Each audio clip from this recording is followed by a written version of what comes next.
اعوذ باللہ من الشیطان الرجیم بسم اللہ الرحمن الرحیم لن تنالوا البر حتى تنفقوا مما تحبون وما تنفقوا من شيء فإن اللہ به علیم۔ اس آیت کا حوالہ میں دے چکا ہوں آیہ بر کے ضمن میں کہ یہ جو نیکی ہے مظاہر نیکی میں سے، عملی نیکی میں سب سے بڑی، سب سے پہلی، سب سے مقدم انسانی ہمدردی، اور انسانی ہمدردی میں اپنا مال خرچ کر سکنا، اور مال بھی وہ کہ جو محبوب ہو، ردی ہو، دل سے اتر گیا ہو، بوسیدہ ہو گیا ہو، وہ کسی کو دے کر اور سمجھا جائے کہ حاتم طائی کی قبر پر لات مار دی میں نے، تو وہ حماقت ہے اپنی جگہ پر۔ لن تنالوا البر حتى تنفقوا مما تحبون، تم ہرگز نہیں پہنچ سکو گے نیکی کے مقام کو جب تک کہ خرچ نہ کرو اس میں سے جو تمہیں پسند ہے۔ وما تنفقوا من شيء فإن اللہ به علیم، اور جو کچھ بھی تم خرچ کرو گے اللہ کو اس کا علم ہے۔ کل طعام کان حلا لبنی اسرائیل الا ما حرم اسرائیل علی نفسہ من قبل ان تنزل التوراۃ۔ یہ بھی ایک جھگڑا تھا، یہودی کرتے تھے کہ ان کی شریعت میں اونٹ کا گوشت حرام تھا۔ حضور نے آ کر جو حرام چیزوں کا اعلان کیا اس میں اونٹ کا گوشت حرام نہیں ہے۔ ان کا اگر شریعت یہ وہی ہے، اگر شریعت موسوی ہے تو یہ تغیر کیسے ہو گیا؟ اس کی حقیقت بتائی ہے کہ تورات کے نزول سے قبل حضرت یعقوب علیہ السلام کو ذاتی جیسے بات ہوتی ہے کہ شاید ناپسند ہے، انہوں نے اونٹ کا گوشت اپنے اوپر حرام کر لیا تھا۔ جیسے حضور نے اپنی دو ازواج مطہرات کی دلجوئی کے لیے بعض چیزیں جو حلال تھیں ان کی قسم کھا لی، یا ایھا النبی لم تحرم ما احل اللہ لک تبتغی مرضات ازواجک، یہ چیز ان کے ہاں روایت کے طور پر چلی آ رہی تھی۔ تو اللہ نے فرمایا لاؤ تورات اور دکھاؤ کہاں لکھا ہوا۔ تورات کے نزول سے پہلے یہ شکل حضرت یعقوب علیہ السلام کی تھی، اس کی تم پیروی کر رہے ہو۔ تو کھانے پینے کی وہ چیزیں جو اسلام نے حلال کی ہیں، کل طعام کان حلا لبنی اسرائیل، وہ بنی اسرائیل کے لیے بھی حلال تھی، الا ما حرم اسرائیل علی نفسہ، سوائے ان چیزوں کے کہ جنہیں حرام ٹھہرا لیا تھا اسرائیل، اسرائیل سے مراد حضرت یعقوب اللہ کے بندے عبداللہ، علی نفسہ ہی، اپنی جان پر، من قبل ان تنزل التوراۃ، اس سے پہلے کہ تورات نازل ہو۔ اس لیے کہ یہ تو 300-400-500 سال کا فصل ہے حضرت یعقوب میں اور نزول تورات میں۔ قل فاتوا بالتوراۃ فاتلوها، اے نبی ان سے کہیے تم جو اعتراض ہم پر کر رہے ہو تو لاؤ تورات اور پڑھو اور دکھاؤ، ان کنتم صادقین، اگر تم سچے ہو۔ شریعت تورات کے اندر کہیں بھی اونٹ کے گوشت کی حرمت نہیں ہے۔ فمن افترى على الله الكذب من بعد ذلك فاولئك هم الظالمون، اور جو لوگ اس کے بعد بھی اللہ کی طرف جھوٹ منسوب کرتے رہے تو یہ لوگ ظالم ہیں۔ اب ان سے کیا آدمی گفتگو کرے؟ قل صدق اللہ، کہہ دیجئے اللہ نے جو کچھ کہا صحیح فرمایا۔ فاتبعوا ملت ابراہیم حنیفا، بس پیروی کرو ملت ابراہیم کی جو یکسو تھے یا یکسو ہو کر، یہ حنیفہ کا لفظ دونوں طرف جا سکتا ہے، ابراہیم کی صفت یا حال حنیفہ، اور یہ اتباع کا حال بھی ہو سکتا ہے۔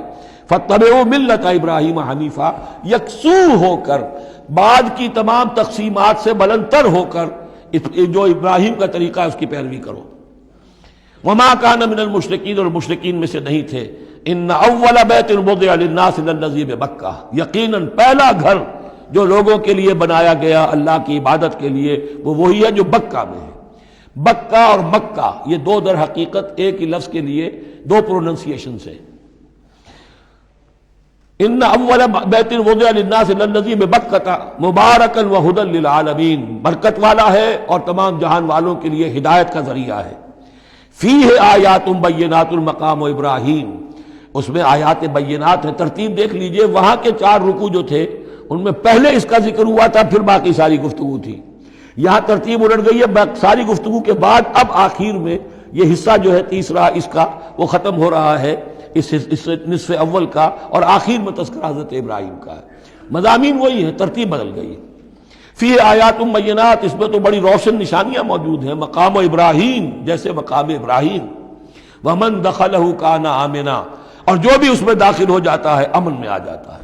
بدترین پورے عرب کے اندر خوریزی ہوتی تھی، لیکن حرم میں اپنے باپ کے قاتل کو بھی اگر دیکھ لیتے تھے تو کچھ نہیں کہتے تھے۔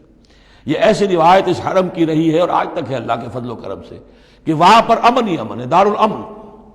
من دخلہ کان آمنا وَلِلَّهِ عَلَى النَّاسِ حِجُّ الْبَيْتِ مَنِ اسْتَطَاعَ إِلَيْهِ سَبِيلًا، اور للہ علی الناس، اب لام اور علی کو یہاں نوٹ کر لیجئے، اللہ کا حق ہے لوگوں پر کہ وہ حج کرے اس کے گھر کا، جو بھی استطاعت رکھتا ہو اس کے سفر کی۔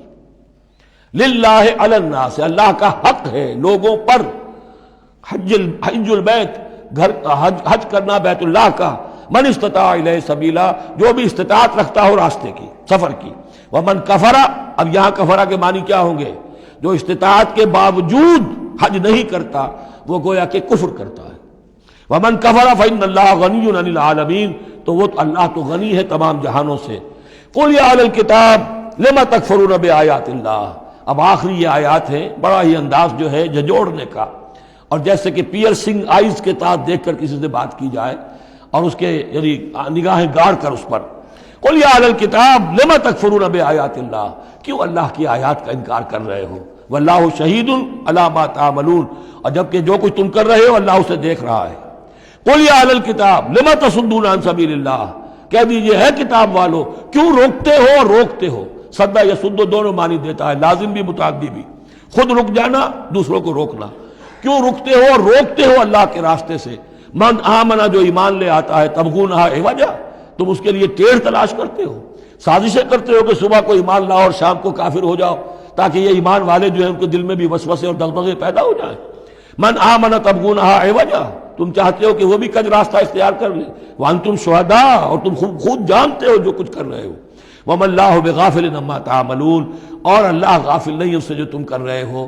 لیکن ان تمام سازشوں کے جواب میں اہل ایمان سے کہا گیا یا ایھا الذین آمنوا ان تطیعوا فریقا من الذین اوتوا الکتاب یردوکم بعد ایمانکم کافرین، اے وہ لوگوں جو ایمان لائے ہو، اگر ان اہل کتاب کے ان کسی گروہ کی تم پیروی کرو گے تو یہ تمہیں لازماً لوٹا کر لے جائیں گے تمہارے ایمان کے بعد، پھر تمہیں کفر کی حالت میں لے جائیں گے۔